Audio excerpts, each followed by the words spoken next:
Then David mustered the men who were with him and set over them commanders of thousands and commanders of hundreds. And David sent out the army, one third under the command of Joab, one third under the command of Abishai, the son of Zeruiah, Joab's brother, and one third under the command of Ittai, the Gittite. And the king said to the men, I myself will also go out with you. But the men said, You shall not go out, for if we flee, they will not care about us. If half of us die, they will not care about us. But you are worth 10,000 of us. Therefore it is better that you send us help from the city.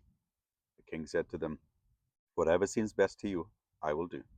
So the king stood at the side of the gate, while all the army marched out by hundreds and by thousands. And the king ordered Joab and Abishai and Ittai, Deal gently for my sake with the young man Absalom. And all the people heard when the king gave orders to all the commanders about Absalom. So the army went out into the field against Israel, and the battle was fought in the forest of Ephraim. The men of Israel were defeated there by the servants of David. The loss there was great on the day, 20,000 men. The battle spread over the face of all the country, and the forest devoured more people that day than the sword.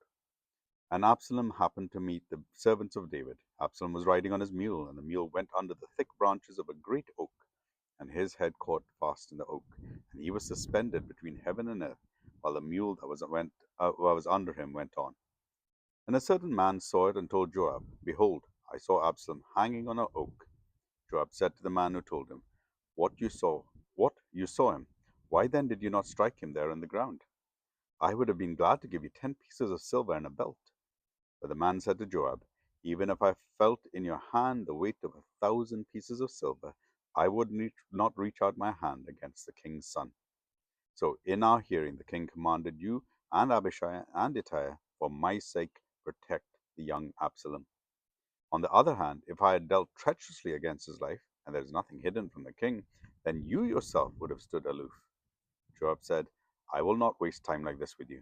And he took 3 javelins in his hand and thrust them into the heart of Absalom while he was still alive in the oak. And 10 young men, Joab's armor bearers, surrounded Absalom and struck him and killed him. Then Joab blew the trumpet, and the troops came back from pursuing Israel, for Joab restrained them. And they took Absalom and threw him into a great pit in the forest, and raised over him a very great heap of stones. And all Israel fled, every one to his own home.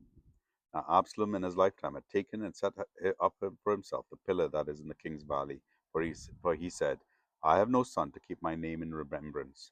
He called the pillar after his name, and it is called Absalom's monument to this day. Then Ahimaaz the son of Zadok said, Let me run and carry news to the king, that the Lord has delivered him into the hands of his enemies. And Joab said to him, You are not to carry news today. You may carry news another day, but today you shall carry no news, because the king's son is dead. Then Joab said to the Cushite, Go, tell the king what you have seen. The Cushite bowed before Joab and ran. Then Ahimaaz the son of Zadok said again to Joab, Come, what may, let me also run after the Cushite. And Joab said, Why will you run, my son, seeing that you have no reward for the news? Come what may, he said, I will run. So he said to him, Run. Then Ahimaaz ran by the way of the plain, and outran the Cushite. Now David was sitting between the 2 gates, and the watchman went up to the roof of the gate by the wall. And when he lifted up his eyes and looked, he saw a man running alone. The watchman called out and told the king. The king said, If he is alone, there is news in his mouth. And he drew nearer and nearer. The watchman saw another man running, and the watchman called to the gate and said, See, another man running alone. The king said, He also brings news. And the watchman said, I think the running of the first is like the running of Ahimaaz, the son of Zadok. The king said, He is a good man and comes with good news.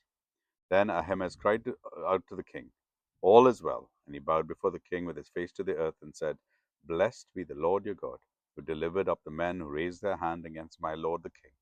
And the king said, Is it well with the young Absalom? Ahimaaz answered, When Joab sent the king's servant, your servant, I saw a great commotion, but I do not know what it was. And the king said, Turn aside and stand there. So he turned aside and stood still. And behold, the Cushite came, and the Cushite said, Good news for my lord the king, for the Lord has delivered you this day from the hand of all who rose up against you. The king said to the Cushite, Is it well with the young man Absalom? And the Cushite answered, May the enemies of my lord the king and all who rise up against you for evil be like that young man. And the king was deeply moved, and went up to the chamber over the gate and wept.